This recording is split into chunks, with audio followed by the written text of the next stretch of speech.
आचार्य 108 विनम्र सागर जी गुरुदेव की। हे मेरे गुरुवर एक बात बताओ, कहाँ है भगवन हमें दिखाओ। हो हमने तो उनको कहीं देखा नहीं हो, हमने तो उनको कहीं देखा नहीं हो। कहीं मेरे भगवन गुरुवर तुम ही तो नहीं हो, कहीं मेरे भगवन गुरुवर तुम ही तो नहीं हो। मैंने सुना है मन मन में भगवान विराजे रहते हैं, मैंने सुना है मन मन में भगवान विराजे रहते हैं। अंतः मन में झांको तो हमें दिखाई देते हैं, अंतः मन में झांको तो हमें दिखाई देते हैं। ओ मेरे तो मन में गुरुवर तुम ही बसे हो, मेरे तो मन में गुरुवर तुम ही बसे हो। कहीं मेरे भगवन गुरुवर तुम ही तो नहीं हो, कहीं मेरे भगवन गुरुवर तुम ही तो नहीं हो। तेरा रूप ये देख गुरुवर कुछ कुछ ऐसा लगता है, तेरा रूप ये देख गुरुवर कुछ कुछ ऐसा लगता है। मंदिर में भगवान की मूरत से भी कुछ कुछ मिलता है, मंदिर में भगवान की मूरत से भी कुछ कुछ मिलता है। ओ सच सच बताना गुरुवर छुपाना नहीं हो, सच सच बताना गुरुवर छुपाना नहीं हो। कहीं मेरे भगवन गुरुवर तुम ही तो नहीं हो, कहीं मेरे भगवन गुरुवर तुम ही तो नहीं हो। हे मेरे गुरुवर एक बात बताओ, कहाँ है भगवन हमें दिखाओ। हमने तो उनको कहीं देखा नहीं हो, हमने तो उनको कहीं देखा नहीं हो। कहीं मेरे भगवन गुरुवर तुम ही तो नहीं हो, कहीं मेरे भगवन गुरुवर तुम ही तो नहीं हो, कहीं मेरे भगवन गुरुवर तुम ही तो नहीं हो।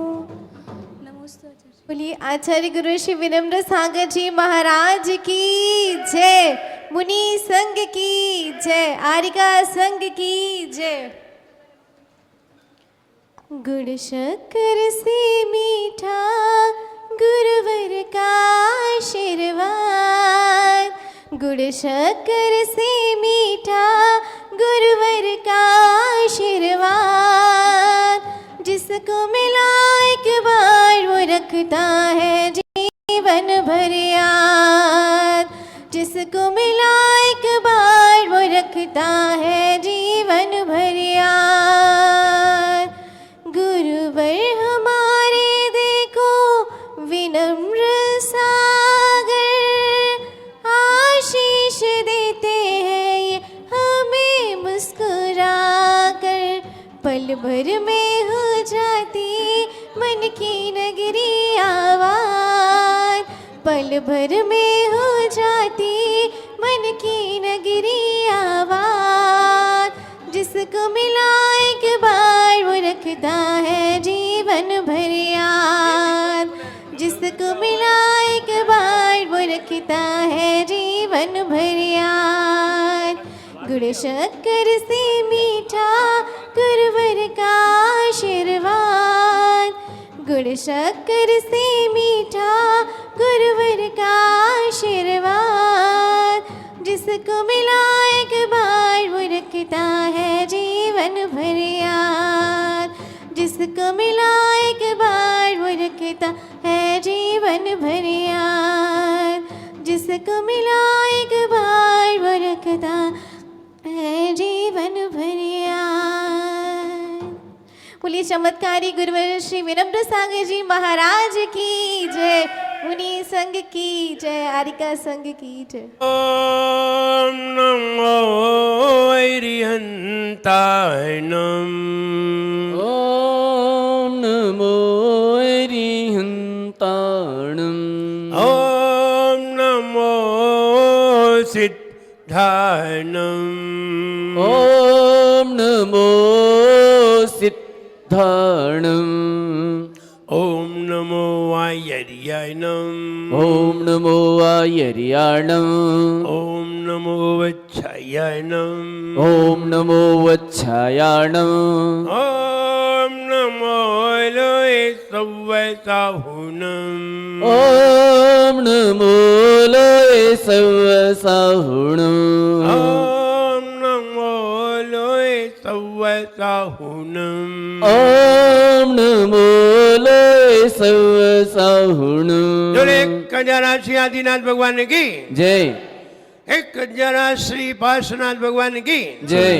एक कंजरा श्री महावीर भगवान की जय। परम पूज्य आचार्य श्री कुमुद चंद्र स्वामी की जय।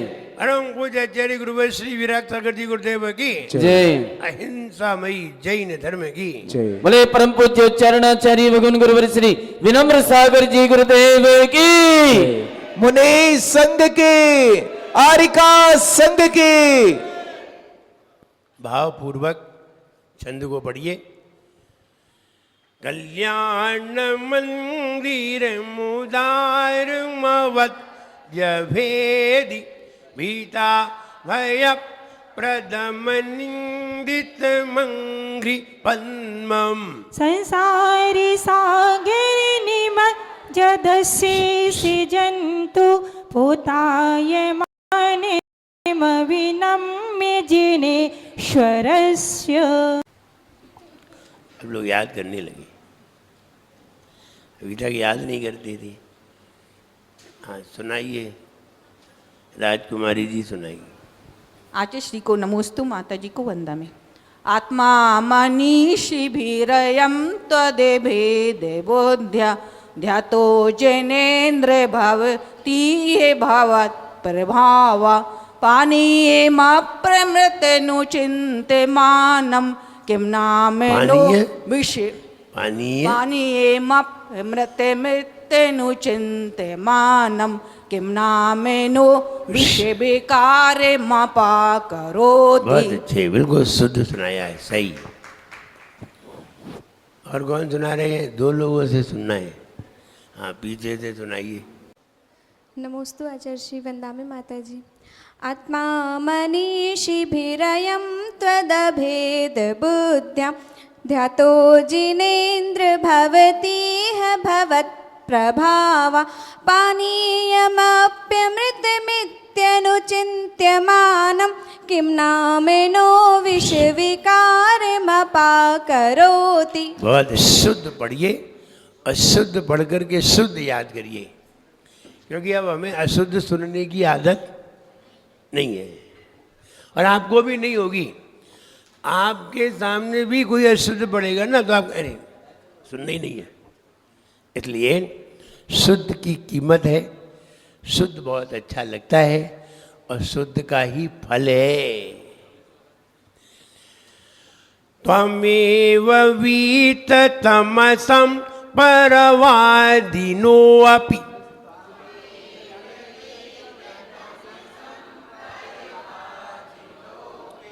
त्वमेव वीततमसं परवादिनोऽपि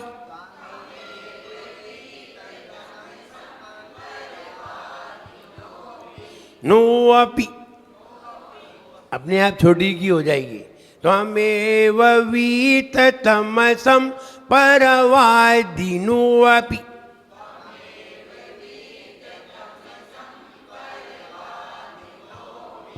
नूनं विभो हरिहरादिधिया प्रपन्नाः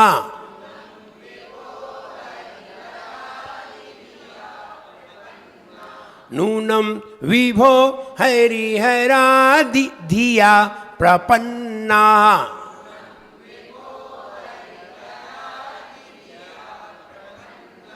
किम काच कामिलिभिरीश सितो अपि शंखो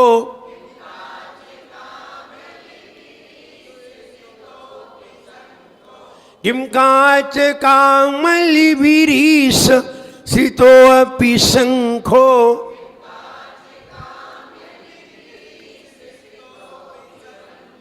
नो गृह्यते विविध वर्ण विपर्ययेण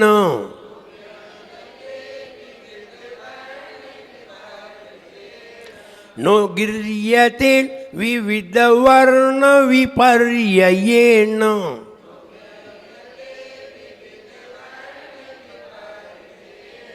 पढ़िए।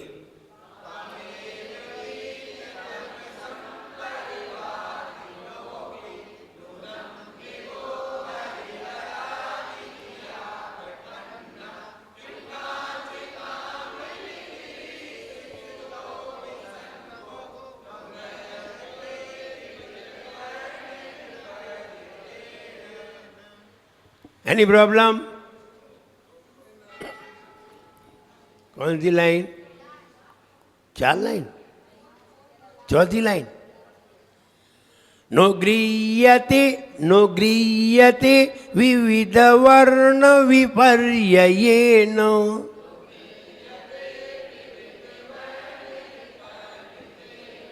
त्वमेव वीत तमसं परवादिनो अपि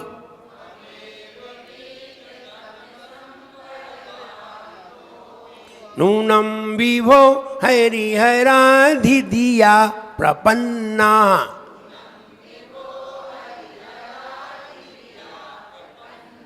किं काच कामलिभिरीश सितोऽपि शंखो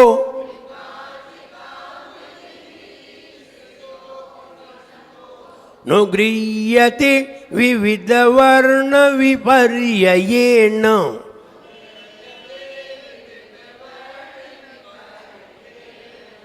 क्लियर? सर्प विष विनाशक। सर्प का विष यद्यपि अलग अलग जीवों की अलग अलग रसायन हुआ करती है। सांप के अंदर जो रसायन है वो हमारे लिए सूटेबल नहीं है, हमारी रसायन उसके लिए सूटेबल नहीं है। कभी कभी आदमी सांप को काट ले, सांप आदमी को काट ले, सांप मर जाता है। मेरी रसायन, मेरे शरीर में जो भी रसायन है, लार आदि है, उसके लिए विष है, और कभी उसकी रसायन मेरे लिए विष है। कुत्ते की रसायन मानव के लिए विष है। उसकी लार हमारे शरीर में आ जाए, हमारे ब्लड में पहुंच जाए तो हमें बीमारी हो जाए। कुत्ते की लार इस शरीर के लिए विष है, इसकी लार उसके लिए विष नहीं है। आप अपनी जूठी रोटी कुत्ते को खिला दो, कुछ नहीं होगा उसे, और उसकी जूठी खा के देखो, उसकी जूठी अगर खा ली तो तुम मरने के लायक हो जाओगे। इसलिए अलग अलग शरीर की अलग अलग रसायन हुआ करती हैं। मक्खी के शरीर की अलग रसायन है। हमारे शरीर में जरा सी भी टच कर दे, जरा सी सुई लगा दे मक्खी, और वो मुंह से लार अपनी अगर हमारे शरीर में डाल दे तो हमारा उतना शरीर सूज जाता है, सहन नहीं कर पाता। सबकी अलग अलग रसायन है। ऐसे ही सांप की अलग रसायन हुआ करती है शरीर में, उसके दांतों में जहर हुआ करता है। सांप के दांतों में जहर हुआ करता है, और जैसे ही सांप काटता है वैसे ही वो पलटी मारता है। काटता है तो फौरन पलटता है, पलटेगा नहीं तो कुछ नहीं होगा। सांप ऐसे काट ले, कुछ नहीं होना है। काट लेगा तो होगा क्या? कुछ नहीं होगा। काट के निकाल के बाहर कर दो, दांत ही तो लगेंगे, कुछ नहीं होगा। अगर पलट जाए वो, उसके नीचे के जो दांत होते हैं वो पोले होते हैं, और उसी में जहर होता है। और जैसे ही काटता है फौरन पलटता है, यानी मुंह दांत को सीधा करता है जिससे कि अंदर चला जाए। जैसे ही अंदर जाता है वैसे ही हम घबरा जाते हैं, क्योंकि जब कोई जहरीला पदार्थ हमारे शरीर में जाता है तो हमारा पूरा शरीर कांप जाता है। कोई भी चीज़ खाइए, अरे ये तो शरीर की बात है, अंदर की बात है, तो मुंह पे ही मिर्ची रख के देख लीजिए तो पूरा शरीर जलना जाता है, पसीना आ जाता है मुंह पे, अभी तो जीभ पे ही रखी है। ऐसे ही कहीं भी शरीर में कोई भी तीखा पदार्थ जाएगा तो निश्चित है शरीर में सांस लेना भी दूभर हो जाएगा। ऐसी स्थिति में मृत्यु हो जाती है। सर्प विष विनाशक। सांप का विष कहाँ होता है? 2 दांत में, सारे दांत में नहीं होता, सिर्फ 2 दांत में होता है, नीचे के 2 दांत में। इसलिए सांप का विष नाश करने वाला यह छंद ऐसी जाप और ऐसी भावना करते हुए अगर सांप काट ले और सामने वाला ऐसा भाव करे, लेकिन ऐसा भाव कर ही नहीं पाता, काट लेगा तो दर्द होगा और दर्द में कोई भाव बनेगा ही नहीं। बिच्छू काट ले और इतनी जोर से पीड़ा हो, अब तुमसे कोई कहे तुम भगवान नमोकार मंत्र का जाप करो, बोले तुम कर लो, हमसे नहीं हो रहा है, क्योंकि हम तो उस समय पीड़ा में होते हैं और पीड़ा में कभी भगवान का नाम भाव से नहीं लिया जा सकता। भगवान का नाम भाव से लिया जाता है तो वो स्वस्थता में लिया जाता है। जब आपको किसी तरह की कोई पीड़ा नहीं है तब, जैसे अपने शरीर पे हमारे पास क्या क्या है? मन है, वचन है और काय, 3 चीजें हैं। विचार करिए, पहले व्यक्ति तन की पूर्ति करता है, पहले तन की पूर्ति करता है, उसके बाद मन की पूर्ति करता है। जब दोनों की पूर्ति हो जाए तब आत्मा की पूर्ति होती है। पहले तन की, फिर मन की, फिर आत्मा की। जैसे सवेरे उठ करके तुम्हें सवेरे उठ करके 6 बजे से 9 बजे तक व्यापार करना है, उसी में 200, 500, 1000 रुपए की कमाई होती है। दिन भर उसी से ही पूरा परिवार का खर्च चलता है। और आपसे कोई कह दे कि 6 बजे चलो भगवान का अभिषेक करो, अभिषेक नहीं करेगा? हैं?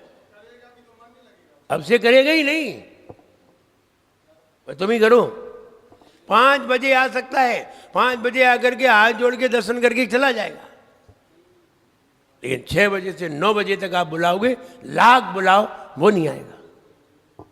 तुम चाहे प्रवचन करो, चाहे कल्याण मंदिर पढ़ाओ, चाहे भक्तामर पढ़ाओ, कुछ भी पढ़ाओ, वो नहीं आएगा। क्योंकि किसकी पूर्ति सबसे पहले होना है? तन की। जब तक तन की पूर्ति नहीं हुई है तब तक व्यक्ति मन की पूर्ति नहीं करता। तन की पूर्ति, किसी को सोना है, तन की पूर्ति में लगा हुआ है। सवेरे उठ करके चाय पीना है, नाश्ता करना है, तन की पूर्ति में लगा है, मंदिर नहीं जाएगा, पहले चाय पिएगा, क्योंकि तन की पूर्ति पहले। मंदिर में जाना मन की पूर्ति है, तन की नहीं। और घर में किसकी पूर्ति है? तन की, मन की नहीं है। इसलिए तन की पूर्ति सबसे पहले होती है। जिसने तन की पूर्ति कर ली है वो मन की पूर्ति करने के लिए मंदिर जाएगा। जैसे किसी की सर्विस है और सर्विस में उसे 2 लाख रुपए महीने मिलते हैं, अब से ना तो व्यापार की जरूरत है, ना दुकान खोलने की जरूरत है, ना कहीं भटकने की जरूरत है। ये सवेरे उठे निश्चिंत हैं, हमें तो 2 लाख रुपए मिल रही है महीने में, हमारे कहाँ जा रहे हैं, तो ये निश्चिंत है। ऐसा व्यक्ति मंदिर में 1 घंटे भगवान की पूजन स्वाध्याय कर सकता है, क्योंकि इसकी तन की तो पूर्ति हो गई। अब ये मन की पूर्ति करने में लगेगा। मन की पूर्ति करने के लिए भगवान का गुणगान गाया जाता है, तन की पूर्ति करने के लिए कमाया जाता है। और मन की पूर्ति करने के लिए भगवान का गुणगान गाया जाता है, और आत्मा की पूर्ति करने के लिए भगवान का ध्यान किया जाता है। मन के लिए गाया जाता है और आत्मा के लिए ध्याया जाता है, और तन के लिए कमाया जाता है। कमाओ, नौकरी करो, व्यापार करो, कुछ भी करो, और जिस व्यक्ति की तन की पूर्ति हो जाती है वो फिर मन की पूर्ति करता है, निश्चिंत होकर के करता है।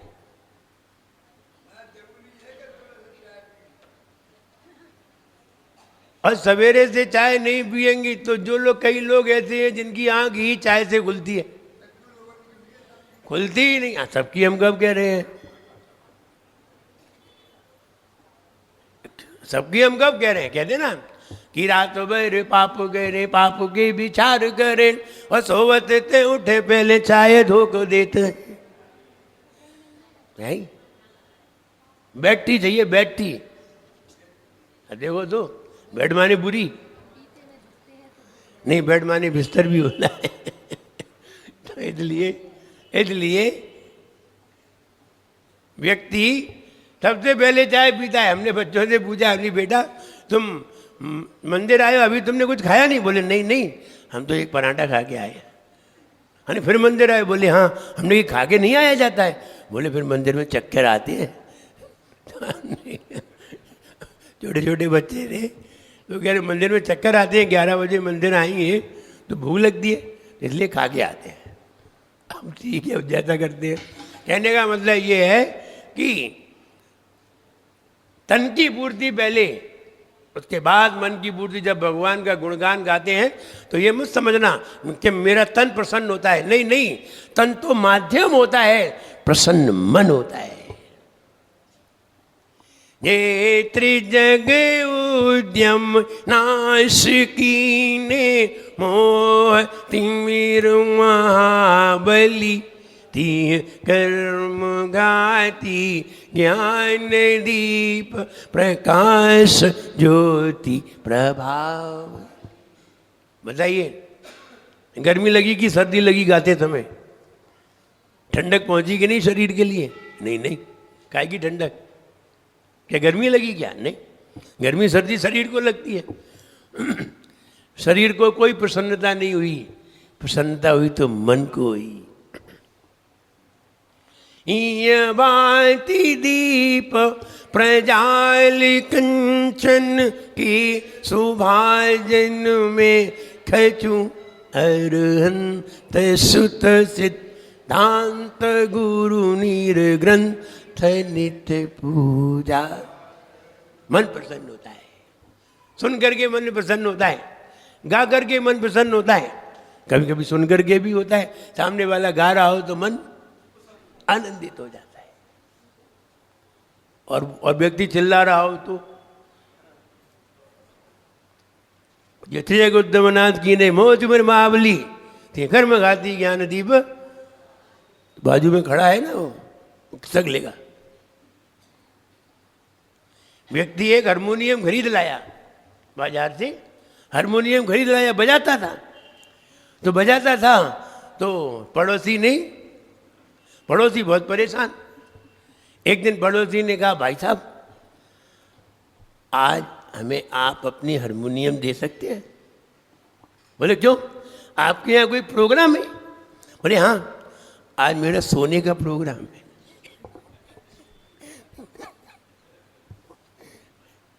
आज मेरा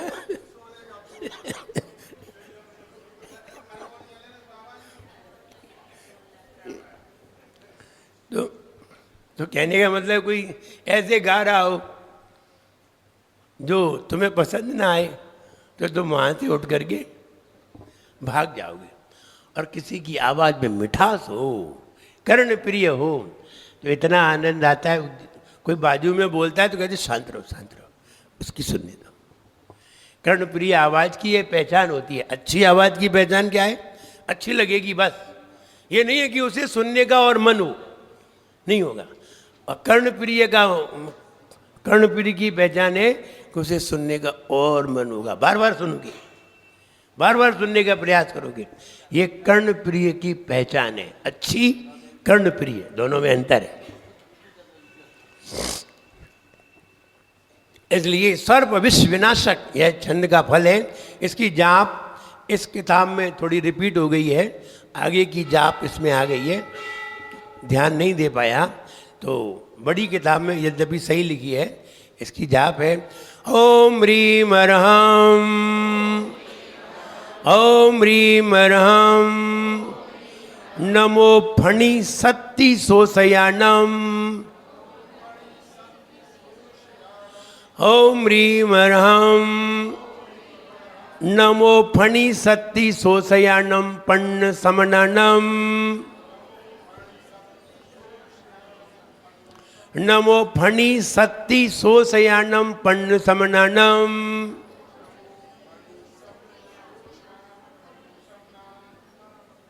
ऐसे मुनि महाराज फणि सत्ति सोसयानम, फण उठाने वाले जो सर्प हैं उनकी शक्ति को शोषण करने वाला, उनकी शक्ति को समाप्त करने वाला यह छंद। और पन्न समनानम, ऐसे मुनि महाराज जो प्रज्ञ श्रमण है, प्रज्ञा श्रमण है। प्रज्ञा किसे कहते हैं? प्रश्न का तत्काल जवाब देने की क्षमता, प्रश्न का, हर प्रश्न का उत्तर देने की क्षमता और वस्तु के सार को जानने की क्षमता जिसमें होती है उसे प्रज्ञा श्रवण कहते हैं। हर कोई प्रज्ञा श्रवण नहीं होते, श्रवण बहुत होते हैं लेकिन प्रज्ञा श्रवण बहुत कम होते हैं। वस्तु का सार जानने की क्षमता, हर प्रश्न का उत्तर देने की क्षमता, तत्काल देने की क्षमता जिनके अंदर होती है उन्हें प्रज्ञा श्रवण मुनिराज कहते हैं। रिद्धि है। आप कोई सा भी प्रश्न करिए, कहीं का भी प्रश्न करिए, कैसा भी प्रश्न करिए, वे उसका उत्तर तत्काल ही देंगे। ये रिद्धि है। कैसे प्राप्त होती है? जो व्यक्ति गहन चिंतक होते हैं, तपस्या भी करते हैं और तपस्या के बल पर ये भावना करते हैं भगवान मेरे अंदर ऐसी बुद्धि हो मैं हर प्रश्न का जवाब दे सकूं, और उसका वो चिंतन करते हैं, मंथन करते हैं हर बात का, और वस्तु के सार तक पहुंच जाते हैं। सार तक पहुंचने का मतलब है आप वस्तु के सार तक पहुंच जाएंगे, सारे उत्तर समाप्त हो जाएंगे, सारे प्रश्न समाप्त हो जाएंगे। सार पर पहुंचते ही सारे प्रश्न समाप्त हो जाते हैं। जैसे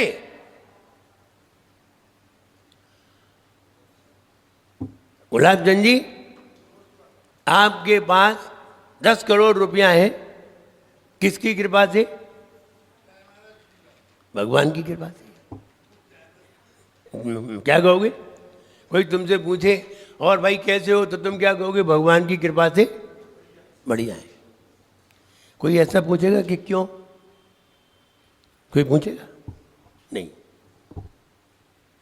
भगवान की कृपा से ठीक है। कोई पूछेगा क्यों? नहीं। पूछेगा तो पागल कहलाएगा। भगवान की कृपा से ठीक है, अच्छा है, कोई नहीं पूछेगा कि क्यों। और कोई पूछे बताओ क्या हाल है, तुम कहो थोड़े परेशान है, सामने वाला कहेगा क्यों, क्या बात है? तो सार जैसे ही आता है वैसे ही सारे प्रश्न समाप्त हो जाते हैं। अच्छाई एक गुण है और गुण के आगे कोई प्रश्न नहीं होते। बुराई अवगुण है, इसमें प्रश्न है। गुणों में कोई प्रश्न नहीं होते। हमारे पास ज्ञान है, कोई पूछेगा क्यों? नहीं।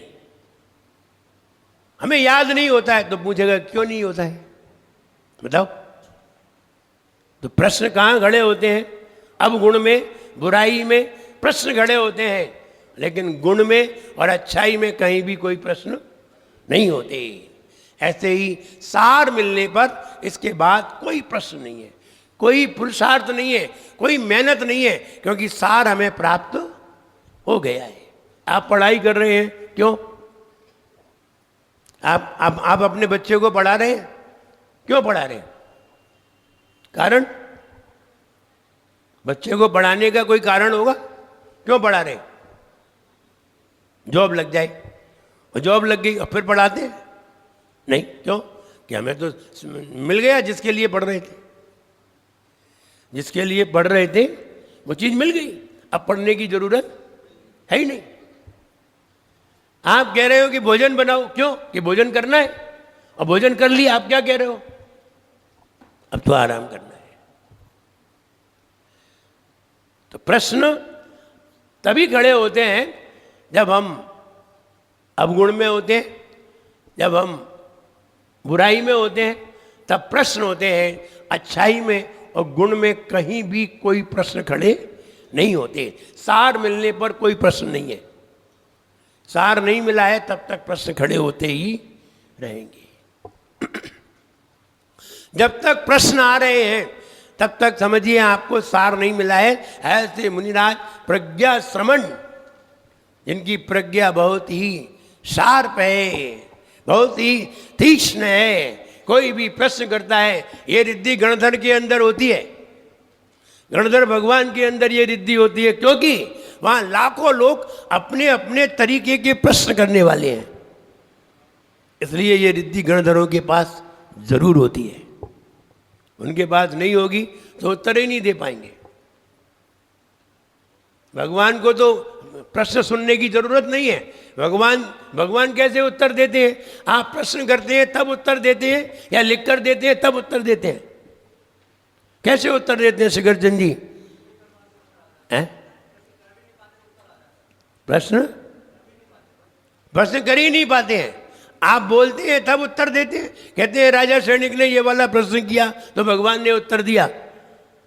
नहीं, प्रश्न करने की जरूरत ही नहीं है, क्योंकि वो कान से सुनते ही नहीं है, वो सिर्फ ज्ञान से जानते हैं कि तुम्हारे अंदर कौन सा प्रश्न खड़ा हो रहा है, तुम्हारे मन में क्या आ रहा है, वे जानते हैं। और उनकी वो ऐसा नहीं है कि तुम्हारे प्रश्न का उत्तर दे रहे हैं, ये भी नहीं है। उनका ध्यान तुम्हारी ओर क्यों गया? नहीं जाएगा। नहीं तो कहेंगे इन्हीं का प्रश्न का उत्तर देते हैं। नहीं, वो तो उनके ज्ञान में अपने आप ही सब झलकता है कि किसके मन में क्या क्या शंका उत्पन्न हो रही है, और दिव्य ध्वनि में वैसा ही निकल आता है। गणधर भगवान समझ करके उत्तर देते हैं कि भैया आपने ये प्रश्न किया था, आपका ये उत्तर है। गणधर भगवान सुनेंगे, भगवान सुनते नहीं है, भगवान बोलते भी नहीं है, और भगवान सुनते भी नहीं है, और भगवान तो आंखों से देखते भी नहीं है। क्या जरूरत है उन्हें देखने की? देखते भी नहीं है। जब उन्हें अनंत दर्शन रूप आत्मा से दिखाई दे रहा है तो आंख से देखने की जरूरत ही क्या है? आंख से तो यहां से वहां तक का दिखता है, और आत्मा से सारे लोग का दिखता है। कहाँ का देखें? यहां का देखें कि सारे लोग का? क्या जरूरत है थोड़ा देखने की? जिसे बहुत दिख रहा हो वो थोड़ा क्यों देखे? और ज्ञान से जो पढ़ेंगे सुनेंगे वो जान पाएंगे। वे ज्ञान से सब कुछ जानते हैं, उन्हें न सुनने की जरूरत है, न पढ़ने की जरूरत है, न किसी को बताने की जरूरत है। वो तो बिल्कुल शांत बैठे हुए हैं। प्रज्ञा समन रिद्धिधारी मुनिराज विवेक क्षेत्र में विराजमान। ऐसे मुनिराज को नमस्कार करने से हमारी बुद्धि तीव्र होती है, हमारा क्षयोपशम बढ़ता है। अगर हम ऐसे मुनिराज को नमोस्तु करते हैं और सवेरे भक्ति भाव से उनका स्मरण करते हैं तो हमारी प्रज्ञा भी तीक्ष्ण होती है, वरना प्रज्ञा कमजोर भी होती है। इसलिए प्रज्ञा को भी बढ़ाना चाहिए, रोज अभ्यास करना चाहिए। भले ही रोज पेड़ों में फल नहीं आते, बाग में पेड़ों में रोज फल नहीं आते, लेकिन पानी रोज दिया जाता है। पानी रोज दिया जाता है। गुलाब के पेड़ में हमेशा गुलाब के फूल बड़े बड़े नहीं आते हैं, सर्दी में आते हैं। गर्मी में 4-4, 6-6 पत्ते वाले फूल आते हैं, और वही सर्दी में 50-50 पत्ते वाले फूल आते हैं। तो हमेशा ही गुलाब में बड़े फूल नहीं आते, लेकिन पानी तो रोज ही दिया जाता है अगर तुमने गमले में लगाया है तो। इसलिए हमें रोज अभ्यास करना चाहिए, फल तो कभी कभी प्राप्त हो जाया करता है। ऐसे मुनिराज को जो प्रज्ञा समणधारी हैं, विदेश क्षेत्र में विराजमान है, उनको मेरा मन से, वचन से, काय से बारंबार प्रणाम हो भी। आइए चित्र में देखते हैं क्या दृश्य बनाया जाता है। चित्र में भी क्या क्या पढ़ के, क्या क्या सोच के बनाया जाता होगा, वो देखिए। पार्श्वनाथ भगवान विराजमान है, और पार्श्वनाथ भगवान विराजमान है, और नीचे देखिए कोई व्यक्ति लेटा हुआ है, और वो देखिए आंखों से एक दृष्टि डाली जा रही है, जैसे कि लेंस में डाली जाती है, ऐसी आंखों में दृष्टि डाली जा रही है। आगे शंख रखा हुआ है और पीछे भी बड़ा शंख रखा हुआ है।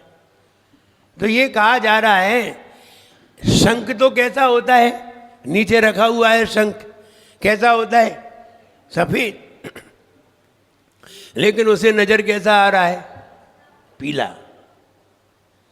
होता तो शंख सफेद है, लेकिन उसे पीला नजर आ रहा है। कहीं पीला नजर आ रहा है, कहीं लाल नजर आ रहा है, कहीं नीला नजर आ रहा है, लेकिन शंख वास्तव में कैसा है, सफेद। नीला, पीला, लाल, हरा नजर आ सकता है कि नहीं, आ सकता है।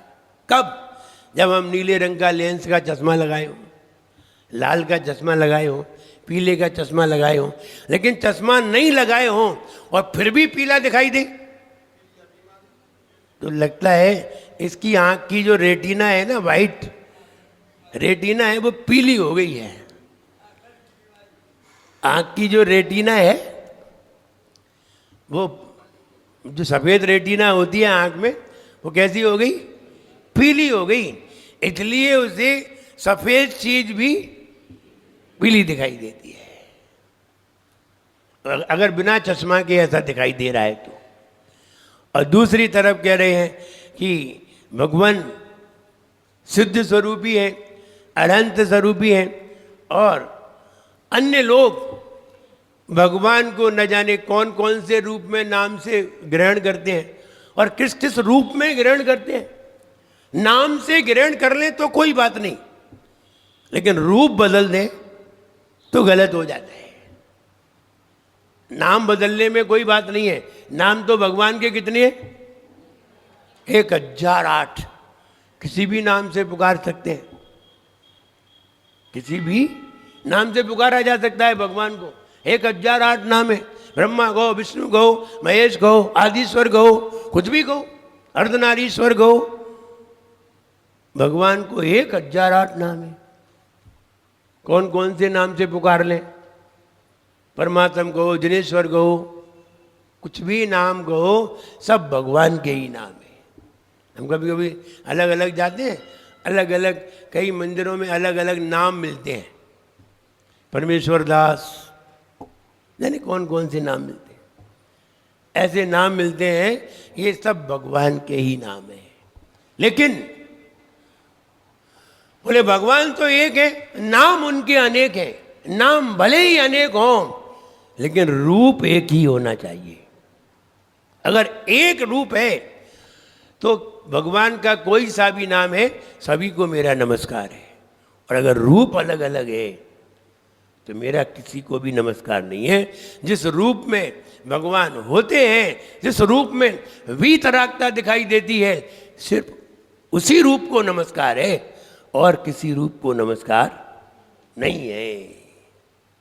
अगर वीतरागी भगवान बना दिए, भगवान महावीर, और सर पे मुकुट लगा दिया, हाथ में बाजूबंद लगा दिए, तो भले ही तुम उन्हें भगवान महावीर कहो, लेकिन मेरा ऐसी मुद्रा के लिए नमस्कार नहीं है। ऐसी मुद्रा को नमस्कार नहीं है, क्योंकि रूप अलग अलग हो गया।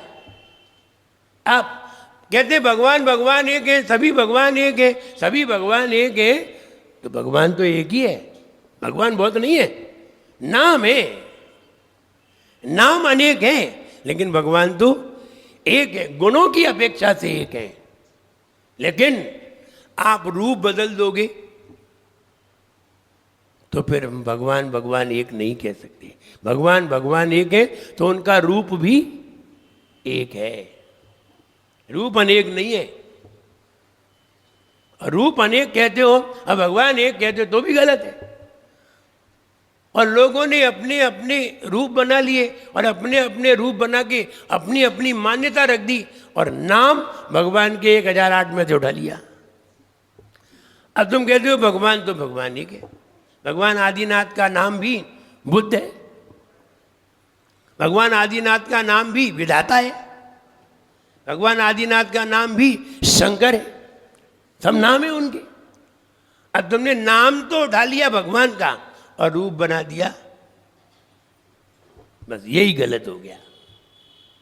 तो कहने का मतलब ये है कि सही बात को समझिए और सही धर्म को समझिए और जानिए कि सही क्या है, वरना सम्यक दर्शन तो बहुत दूर हवा भी नहीं लगेगी, सम्यक दर्शन की हवा भी नहीं लगेगी। इसलिए यहाँ समझा रहे हैं, इधर वीतरागी भगवान दिखा रहे हैं और वीतरागी भगवान को ही अन्य लोग कोई किसी रूप में कहते हैं, कोई कुछ नाम लेते हैं, कोई नैयायिक मत वाले हो गए, कोई बौद्ध मत वाले हो गए, कोई मीमांसक मत वाले हो गए, कोई सांख्य मत वाले हो गए, कोई ऐसे कहने लगे कि ज्ञान होता ही नहीं है आत्मा में, कोई कहने लगे नहीं नहीं आत्मा तो वैसे ही सिद्ध हो जाती है, ज्ञान की कोई जरूरत नहीं है, अज्ञान से सिद्धि होती है। ऐसे अलग अलग लोगों ने अपने अपने मत दिए और वीतरागी भगवान के मत को समझा नहीं और दूसरे मत को स्वीकार कर लिया। ऐसे लोग बहुत हुए। बताइए दिगंबर मुनि कितने हैं? गिने चुने 500 मुश्किल से। 150 करोड़ में 500 मुनि। श्वेतांबर कितने? हजारों। अन्य मतावलंबी कितने हैं? लाखों। और ईसाई कितने हैं? करोड़ों। ये कैसे बढ़े? ईसाई पूरे देशों में, और जैनी हिंदुस्तान में ही है, हिंदुस्तान में ही है। और जितने भी मत चले हैं वे सारे मत दिगंबर साधु ने चलाए हैं। जितने भी, चाहे इस्लाम हो चाहे कुछ हो, कोई सा भी मत हो, सब दिगंबर साधु ने चलाए। यानी धर्म का ह्रास हुआ है तो अपने ही घर से हुआ है, किसी दूसरे के घर से। और कठिन चीज होती है, सबसे कठिन है दिगंबर होना और सबसे कठिन है दिगंबर धर्म का पालन करना। सारी दुनिया ऐसे स्वीकार करती है। बाबा रामदेव वे भी जब आचार्य प्रसन्न सागर को देखने शिखर जी गए तो घबरा गए, बोले 557 दिन उपवास। बाबा रामदेव भी कांप गए, आश्चर्य कर गए। 557 दिन कोई मायने रखते हैं? 1.5 साल से ज्यादा हो गई, 1.5 साल तो हो ही गई। बोले इतने दिन? बोले हम तो सोच भी नहीं सकते। हम तो 3 दिन पानी नहीं पिए तो हमारी हालत खराब हो जाए। बोले 557 दिन, 9 दिन में एक बार पानी लिया करते थे, वो भी रोटी नहीं लिया करते थे। तो वे आश्चर्य कर गए। तो इसलिए जो कठिन चीज होती है वो बहुत कम होती है, सरल होती है वो सब जगह होती है, सरलतम सब जगह होती है, लेकिन कठिन बहुत कम होती है। ऐसे ही दिगंबर साधु गिने चुने हैं, बहुत कम है और बहुत महत्वशाली है। आइए हम ये बताने जा रहे थे कि वो वीतरागी भगवान में भी सरागी सराग दृष्टि ढूंढता है। तब एक छंद लिखा, अगर नजरिया अच्छा है सभी नजारे अच्छे, अगर नजरिया अच्छा है सभी नजारे अच्छे हैं, लगते सभी सच्चे हैं, लगते सभी सच्चे हैं, नजरों में सब नजर आए, नजरों में सब नजर आए, नजर सभी कुछ कह जाए, अच्छी दृष्टि ही भगवान दिखाए रे, जीवन है पानी की बूंद। अच्छी दृष्टि से भगवान दिखाई देते हैं। नजर तो नजरों में अच्छी दृष्टि भी है और खराब दृष्टि भी है, दोनों है, आंखों में दोनों है। लेकिन अच्छी और बुरी ये आंख नहीं निकालती, अच्छी और बुरी दृष्टि दिमाग निकालता है। आंख तो खिड़की है, अब खिड़की अच्छी बुरी थोड़ी होती है, खिड़की के अंदर देखने वाला अच्छा बुरा होता है। तुम कहो नहीं खिड़की बहुत खराब, खिड़की खराब नहीं है, खिड़की ना अच्छा जानती है और ना बुरा जानती है। अंदर देखने वाला अच्छा भी देखता है और बुरा भी देखता है। इसलिए दृष्टि दिमाग से बनती है, दृष्टि ज्ञान से बनती है। आंख से तो सिर्फ देखा जाता है, आंख से दृष्टि नहीं बनती, आंख से देखा जाता है, दृष्टि दिमाग से बनती है। इसलिए यहाँ दृष्टि जैसी है वो भीतरागता में भी सराग देखने लगते हैं, नहीं देखने लगते, देखने लगते हैं। आप लोग नहीं देखते, आप लोग भी तो देखते हैं। जाते हैं शांतिनाथ भगवान के पास, जाते हैं पार्श्वनाथ भगवान के पास और कहते हैं भगवान मेरा ऐसा हो जाए, तो सराग दृष्टि नहीं है, भीतरागता में सराग दृष्टि देखते हैं। क्यों नहीं तुमने भीतरागता में भीतराग दृष्टि देखी? क्या कमी रह गई? किसकी कमी रह गई? ज्ञान की कमी रह गई। वो ज्ञान होता तो हमें भीतरागता में भीतराग दृष्टि नजर आती और हम कहते मैं भी ऐसा ही हूं, सजदे के सिले में फिरदौस मुझे मंजूर नहीं, सजदे के सिले में फिरदौस मुझे मंजूर नहीं, सजदा पूजन, पूजन के बदले में फिरदौस माने स्वर्ग। सजदे के सिले में, सजदे के सिले में फिरदौस मुझे मंजूर नहीं, बेलौस बंदा हूं कोई मजदूर नहीं, बेलौस बंदा हूं, मैं स्वतंत्र बंदा हूं। हम तुम्हारी मजदूरी करने नहीं आए, हम तो आपको इसलिए देखने आए हैं कि आपको देख करके मुझे अपनी पहचान हो जाती है, मुझे अपना स्वरूप नजर आ जाता है। बेलौस बंदा हूं, मैं स्वतंत्र बंदा हूं, कोई मजदूर नहीं। तो ऐसा भाव हर किसी का कहाँ होता है? न जाने क्या क्या सोच करके आते हैं, न जाने मंदिर में क्या क्या सोचने लगते हैं, पूजन करते करते सोचने लगते हैं, अभिषेक करते करते सोचने लगते हैं। और क्या करें, आप लोग कभी अपनी परेशानी हमारे सामने रखते हैं तो हमें भी ये बताना पड़ता है कि माँ जाओ तो ठीक हो जाओगे, हमें भी मजबूरी में बताना पड़ता है। और ये तो बात सही है कि वहाँ ठीक हो जाओगे, आप ठीक हो या ना हो लेकिन ठीक वहीं होगे। कोई जरूरी नहीं है अस्पताल में सभी ठीक होके आते हैं, कोई व्यक्ति निपट के भी आते हैं लेकिन ठीक वहीं होते हैं। ये तो बात सही है, ठीक डॉक्टर के ही पास होते हैं, बोले कहीं निपट जाते हैं तो निपट जाए तो निपट जाए। ऐसे ही काम वहीं से होते हैं, हमारे काम हो या ना हो ये बात अलग है, लेकिन होगा तो वहीं से होगा। इसलिए यहाँ ये चित्र में बताया है। अब अर्थ देखिए, त्वाम एव, हे भगवान आपको ही, वीत तमसम, आपका तमस माने अंधकार सारा नष्ट हो गया है, अंधकार से रहित आपको ही, परवादी नोपी, परवादी यानी परावलंबी, अन्न मतावलंबी, नूनम निश्चय से विभो, हे भगवान हरि हरादि ब्रह्मा विष्णु आदि, दिया बुद्धि से प्रपन्ना समझते हैं आपको ही, अन्य मतावलंबी, कोई ब्रह्मा समझते हैं, कोई विष्णु समझते हैं, कोई कुछ और समझते हैं, कोई कुछ और समझते हैं, न जाने क्या क्या समझते हैं। आपको ही आदिनाथ भगवान ही कैलाश पर्वत से कहाँ पधारे? मोक्ष, वहाँ आदिनाथ भगवान की मूर्ति बनाई, अब वहीं शंकर भगवान की मूर्ति बनी है, वही आदिनाथ भगवान की मूर्ति है।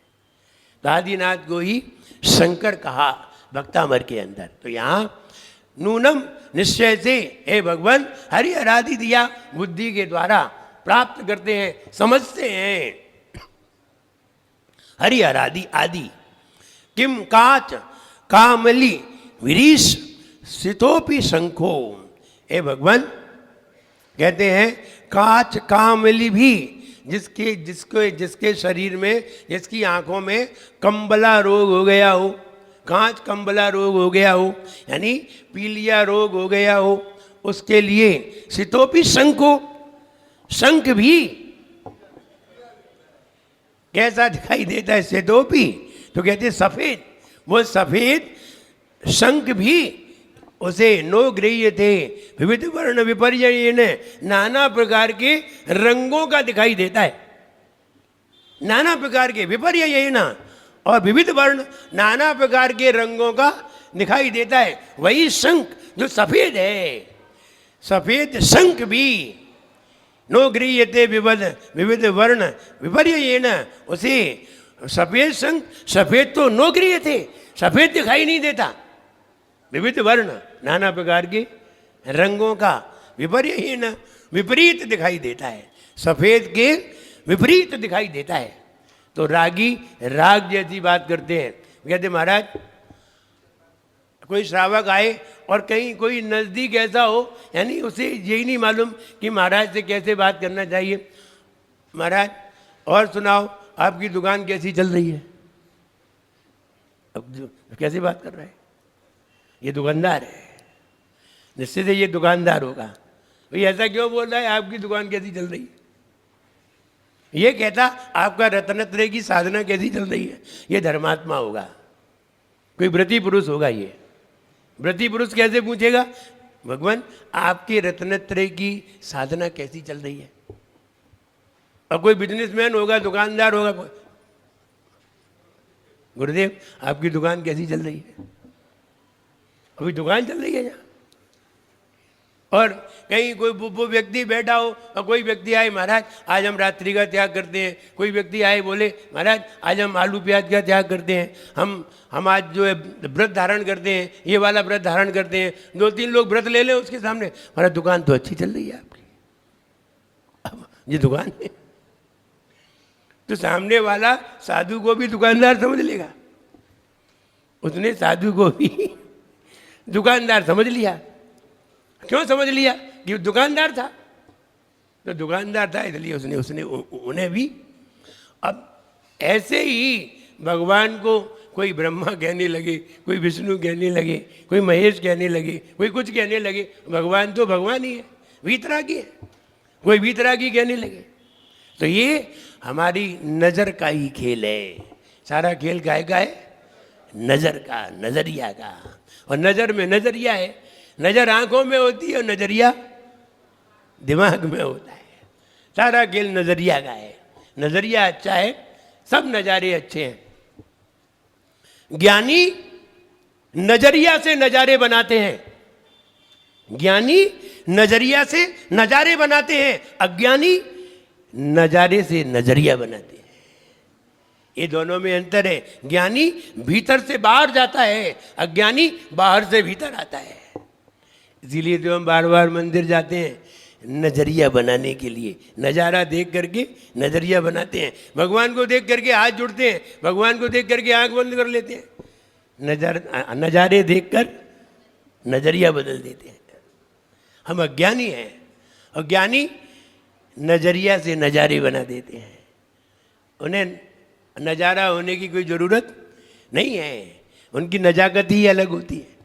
इसलिए यहाँ ये अंतर है। आइए अर्थ देखते हैं फिर। तो आमे हे भगवान आप ही वीत तमसम, आप अंधकार से रहित हैं, फिर भी परवादिनों भी जो परावलंबी हैं, अन्नमतावलंबी हैं, निश्चय से हे भगवान हरि हरादि अपनी बुद्धि से आपको हरि हरादि समझते हैं। ये उनकी अज्ञानता का रोग है, उनमें अज्ञानता का रोग है। किम काच कामली भिरीश शीतोपी शंकु, काच कामली भिरीश, काच कामली भी।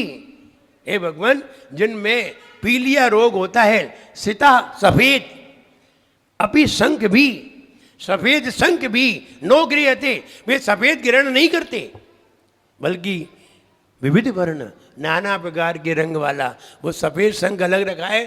कहीं लाल ग्रहण कर रहे हैं, कहीं पीला ग्रहण कर रहे हैं, कहीं नीला देख रहे हैं, और शंख सफेद है।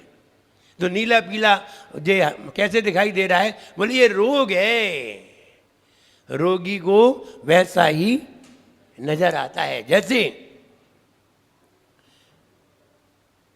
मिथ्यात्व के उदय से मति भ्रष्ट होती, ना धर्म कर्म रुचता मिट जाए ज्योति, पीयूष भी परम पावन पेय प्याला, अच्छा लगे न ज्वर में बन जाए हाला।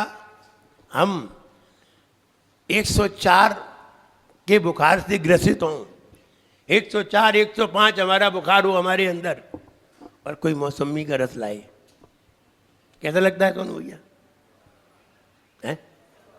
मौसमी का रस कैसा लगता है 104-5 बुखार में?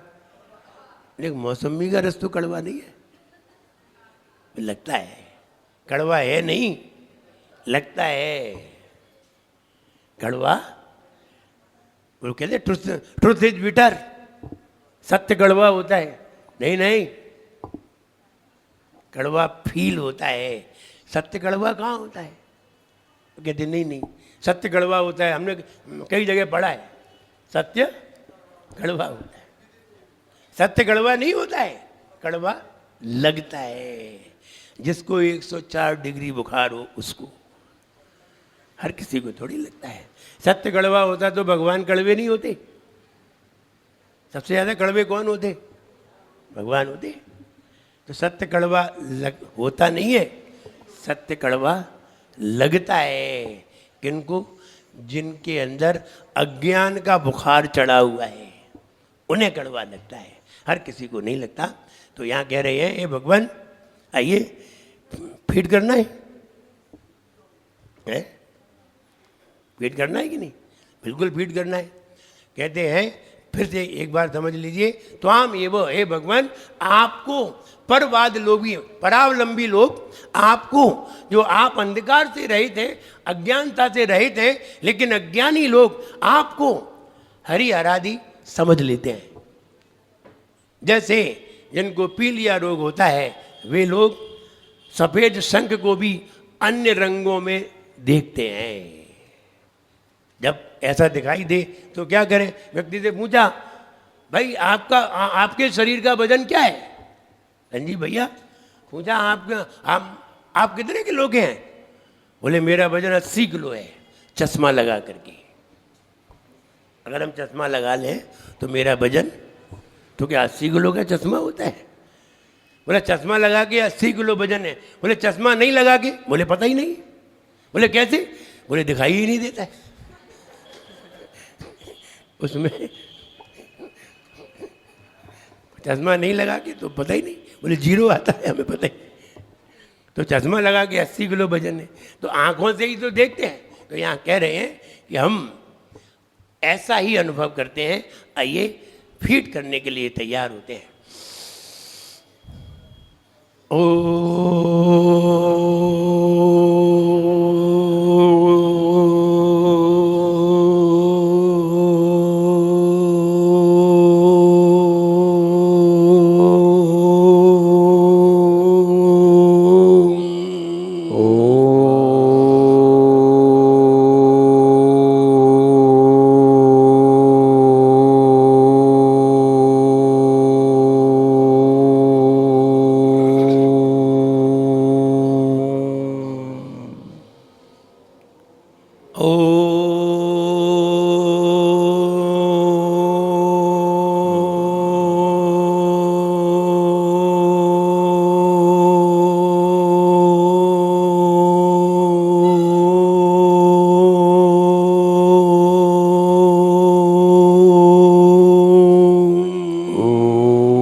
आंखें बंद, आज्ञा चक्र पर ध्यान।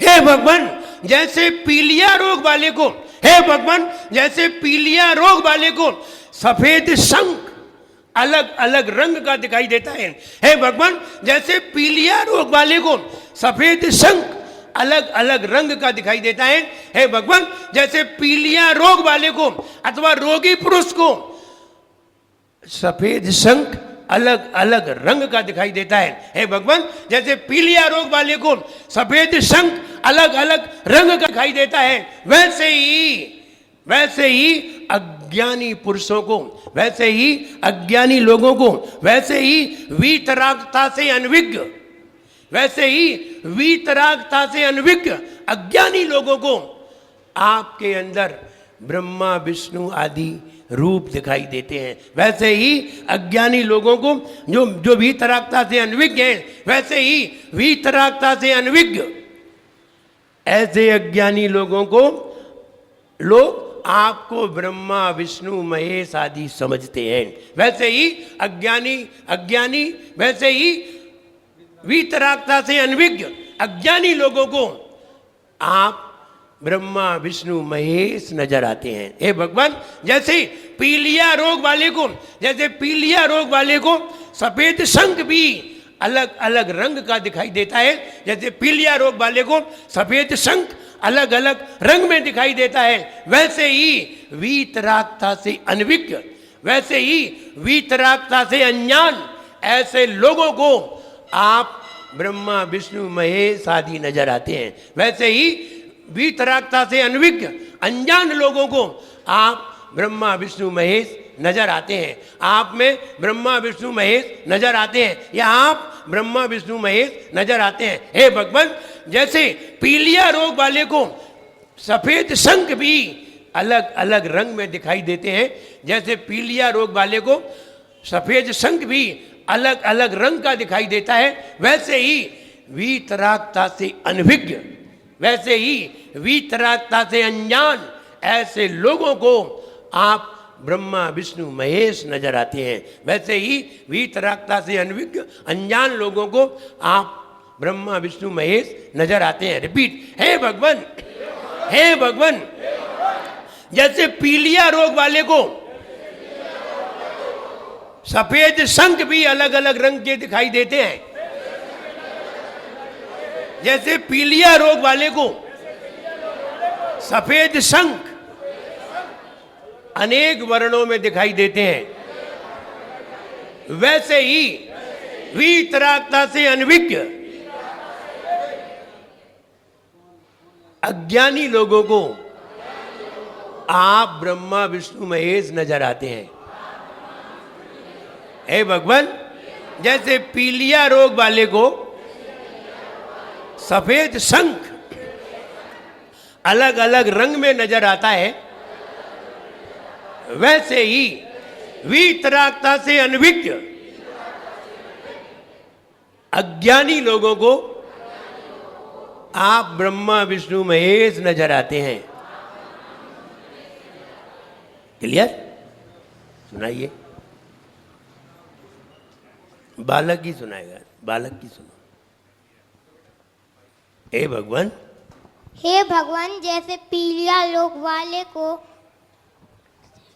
सफेद शंख अलग अलग रंगों में दिखाई देता है, वैसे ही वीतरागता से अन्वित अज्ञानी लोगों को आप में ब्रह्मा विष्णु आदि नजर आते हैं। सही। नमस्कार शास्त्री।